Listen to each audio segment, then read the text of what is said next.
యాదగిరిగుట్ట మండలం పెద్ద కందుకూరులోని premier explosives పరిశ్రమలో సంభవించిన పేలుడులో ఒకరు మృతి చెందారు. ఘటనకు సంబంధించి తాజా సమాచారం మా ప్రతినిధి ఈశ్వర్ ప్రత్యక్ష ప్రసారం ద్వారా అందిస్తారు.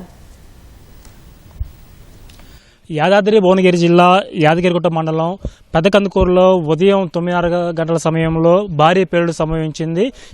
ఇక్కడ యాదగిరిగుట్ట మండలంలోని పెద్ద కందుకూరు గ్రామంలో ఉన్నటువంటి ప్రీమియర్ ఎక్స్ప్లోజివ్ కంపెనీలో భారీ పేలుడు సంభవించింది. ఈ పేలుడు సంభవించిన సమయంలో మొత్తం కూడా ఈ పరిశ్రమలో 2 బ్లాక్లు ఉన్నాయి. ఒక బ్లాక్లోనేమో ఒక 2 పనిచేస్తున్నారు, మరో బ్లాక్లోనేమో సుమారు 45 మంది కార్మికులు పనిచేస్తున్నారు. ఈ సమయంలో ఒక్కసారిగా భారీ పేలుడు సంభవించడంతో ఇక్కడ ఉన్నటువంటి స్థానికులు అదేవిధంగా కార్మికులందరూ కూడా ఒక్కసారిగా ఉలిక్కి పడ్డారు. ఏం జరిగిందో తెలియని పరిస్థితి ఉంది. మొదట అయితే చిన్న శబ్దం వచ్చింది, తర్వాత మరోసారి పెద్ద పేలుడు సంభవించింది. మరోసారి మొత్తం 3 సార్లు కూడా ఈ పేలుళ్ళు అయితే సంభవించాయి. ఈ ఘటనలోనే 2 కార్మికులు అయితే తీవ్రంగా గాయపడ్డారు. వీరిని హుటాహుటిన భువనగిరి ప్రభుత్వ ఆసుపత్రికి తరలించారు. మార్గం మధ్యలోనే కనకయ్య అనే వ్యక్తి కార్మికుడు మృతి చెందడం జరిగింది. ప్రకాష్ అనే వ్యక్తి అయితే పరిస్థితి విషమంగా ఉంది. దీంతో అతన్ని భువనగిరి ప్రభుత్వ ఆసుపత్రి నుంచి హైదరాబాద్ ప్రైవేట్ ఆసుపత్రికి తరలించారు. అక్కడ మెరుగైన వైద్య చికిత్సలు అందిస్తున్నారు. మిగతా 8 మంది కార్మికులను కూడా భువనగిరి ప్రభుత్వ ఆసుపత్రిలో వైద్య చికిత్సలు అందిస్తున్నారు. వీటితో పాటు పక్క బ్లాక్ లో ఉన్నటువంటి మిగతా కార్మికులు మొత్తం కూడా 45 మంది, సుమారు 45 మంది కార్మికులందరినీ కూడా తీసుకువచ్చి భువనగిరి ప్రైవేట్ ఆసుపత్రిలో చికిత్స అందిస్తున్నారు. ఎందుకంటే ఆ ఘటన భారీ పేలుడు సంభవించినప్పుడు ఒక్కసారిగా భారీ శబ్దం రావడంతో కార్మికులు అందరూ కూడా భయాందోళనకు గురయ్యారు. వారందరూ కూడా స్పృహ తప్పి పడిపోయారు. చెవుల్లో మొత్తం కూడా బాగా భీకర శబ్దాలు రావడంతో చెవులు మొత్తం కూడా పనిచేయని పరిస్థితి అయితే ఉంది. దీంతో కార్మికులందరినీ కూడా వైద్య పరీక్షలు చేపిస్తున్నారు. వారు బ్రెయిన్ స్కాన్ అదేవిధంగా చెవులకు సంబంధించిన వైద్య పరీక్షలు అన్ని కూడా చేస్తున్నారు. ప్రస్తుతం మనతో పాటు ఈ ఘటనకు సంబంధించి పూర్తి వివరాలు తెలియజేయడానికి ఇక్కడ యాదగిరిగుట్ట పట్టణం సంబంధించినటువంటి సిఐ రమేష్ ఉన్నారు. ఆయన అడిగి తెలుసుకుందాం. సార్, ఈ ఘటన అసలు ఎలా జరిగింది, ఘటన గల కారణాలు ఏమిటి, ఈ పేలుడు ఎప్పుడు సంభవించింది? ఈరోజు ఉదయం సుమారు 9:35 సమయంలో ఈ ప్రీమియర్ ఎక్స్ప్లోజివ్ లో ఒక పేలుడు సంభవించిందని చెప్పేసి మాకు సమాచారం రాగా మేము ఇక్కడికి రావడం జరిగింది. వెంటనే వచ్చిన తర్వాత మనం ఇక్కడ ఆ పేలుడు జరిగిన ప్రదేశానికి విజిట్ చేయడం జరిగింది. నేను ఈ కంపెనీ మేనేజ్మెంట్ వెళ్లడం జరిగింది. అయితే అక్కడ మనం ఆ ప్రదేశాన్ని గమనించినట్టయితే ఒక బిల్డింగ్ కి పైన రేకులు ఉంటాయి కదా, ఆ రేకులు అన్ని కూడా ప్రెజర్కి ఎగిరిపోవడం జరిగింది. దాన్ని మనం తర్వాత మేనేజ్మెంట్ తో అడగగా వాళ్ళు ఏం చెప్పారంటే ఇది పైరో డివైస్ మ్యానుఫ్యాక్చరింగ్ యూనిట్, అంటే అక్కడ పైరో డివైస్ అనేవి తయారు చేయబడతాయి. ఆ యూనిట్ లో అది ఆ సంఘటన జరిగిన సందర్భంలో అక్కడ ఒక 4 వ్యక్తులు మాత్రమే పనిలో ఉన్నది తెలుస్తుంది. అందులో ఒక వ్యక్తి కనకరాజ్ అనే అతను మనకి ఆ పెల్లెట్స్ లోకి ఆ మెగ్నీషియం మెటీరియల్ ని ఫిల్అప్ చేసుకుంటూ ఆ సందర్భంలో ఏదైనా రాంగ్ హ్యాండ్లింగ్ జరిగి ఉండొచ్చు అని చెప్పేసి ప్రాథమికంగా వాళ్ళు అంచనా వేస్తున్నారు. ఇంకా దాన్ని మనం లోపలికి ఇంకా వెళ్లే పరిస్థితి లేదు. ఎందుకంటే లోపల కింద అంతా కూడా మెగ్నీషియం సంబంధించిన పౌడర్ మెటీరియల్ అంతా ఉంది. దానికి ఉన్న బర్నింగ్ సెన్సేషన్ దాంతో మనం లోపలికి పోయే పరిస్థితి లేదు.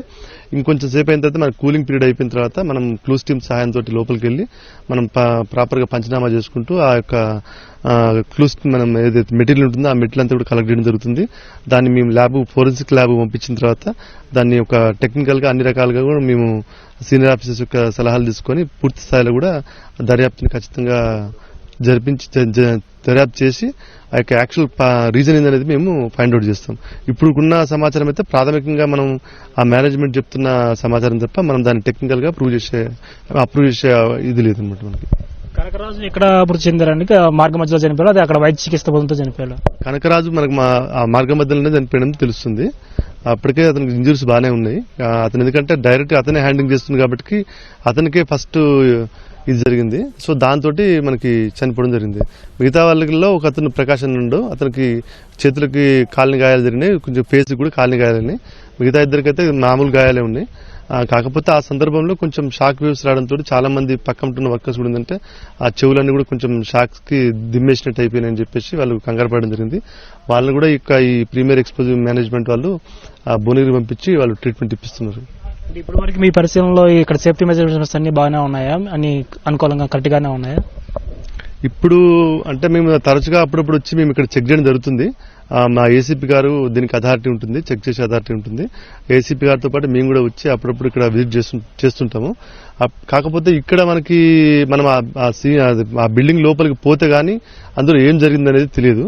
మరి ఇంకా కొంత మనం దీని అంటే ఈ స్టేజ్ లో మేము చెప్పలేము, ఇన్వెస్టిగేషన్ జరుగుతున్న స్టేజ్ కాబట్టి ఇప్పుడు కొన్ని విషయాలు మేము బహిర్గతం చేయలేము. కాకపోతే పూర్తి టెక్నికల్ ఇన్వెస్టిగేషన్ అనేది ఖచ్చితంగా చేస్తాం. టెక్నికల్ ఎవిడెన్స్ కలెక్ట్ చేసుకుని 100% మనం ఎటువంటి ఇది లేకుండా చేస్తాం ఖచ్చితంగా. ఇది ఈ ఘటనకు సంబంధించి పూర్తి స్థాయిలో కూడా విచారణ జరుగుతుందని చెప్పి, దర్యాప్తు ముమ్మరంగా జరుగుతుందని చెప్పి, అదే టెక్నికల్ సాంకేతిక పరంగా అంశాలను కొన్ని ఆలోచించాల్సిన అవసరం ఉంది. మొత్తం కూడా అక్కడ ఆ మెగ్నీషియం పౌడర్ మొత్తం కూడా గది మొత్తం కూడా వెదజల్లటంతో అక్కడ లోపలికి వెళ్లే పరిస్థితి లేదని చెప్పి, కాసేపు ఉన్న తర్వాత ఒక సుమారు 1-2 గంటల తర్వాత చల్లబడిన తర్వాత ఆ ప్రాంతంలోకి వెళ్లి అసలు ప్రమాదం జరగడానికి గల కారణాలు ఏమిటి, అక్కడ ఎందుకు ప్రమాదం జరిగింది, ఏమన్నా రాంగ్ హ్యాండ్లింగ్ జరిగిందా, లేదంటే ఏమన్నా అప్రమత్తత లోపం వల్ల జరిగిందా, లేదంటే ఇంకేమన్నా సేఫ్టీ మెజర్మెంట్స్ ప్రాబ్లం వల్ల అలా జరిగిందా అనేది కూడా పూర్తి దర్యాప్తు అనంతరం చెప్తామని చెప్పి కూడా ఇక్కడ స్థానిక పోలీసులు చెప్తున్నారు. అదేవిధంగా ఇప్పటి వరకు కూడా కనకరాజ్ అనే వ్యక్తి మృతి చెందడం, అదేవిధంగా ప్రకాష్ అనే మరో వ్యక్తి కూడా తీవ్ర గాయాలవ్వడం, అదేవిధంగా మరో ఇద్దరు కూడా భువనగిరి ప్రభుత్వ ఆసుపత్రిలో చికిత్స పొందుతున్నారు.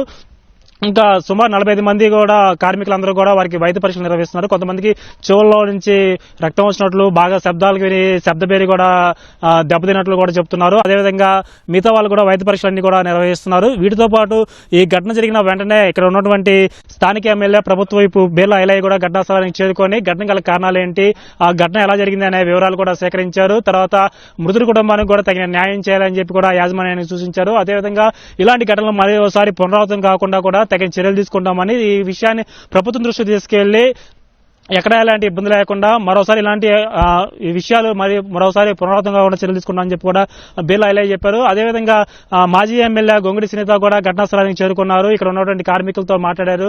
అదేవిధంగా యాజమాన్యంతో కూడా చర్చించారు. తర్వాత భువనగిరి ప్రభుత్వ ఆసుపత్రిలో ఉన్న వారిని, ప్రైవేట్ ఆసుపత్రిలో ఉన్న వారిని, కార్మికులను కూడా పరామర్శించారు. అదేవిధంగా మృతి చెందిన కుటుంబ సభ్యులను వారిని కూడా పరామర్శించారు. వారి కుటుంబాన్ని కూడా అండగా ఉంటామని చెప్పారు. అయితే ఎవరైతే మృతి చెందారో కనకరాజు కుటుంబాన్ని కూడా యాజమాన్యం పూర్తిగా ఆదుకోవాలని, వారికి అండగా నిలబడాలని చెప్పి కూడా గొంగిడి సునీత కూడా డిమాండ్ చేస్తున్నారు. అదేవిధంగా ఇక్కడ కార్మిక సంఘాలు కూడా మృతి చెందిన వారికి కూడా న్యాయం చేయాలని చెప్పి కూడా వారు పెద్ద ఎత్తున డిమాండ్ చేస్తున్న పరిస్థితి అయితే ఉంది.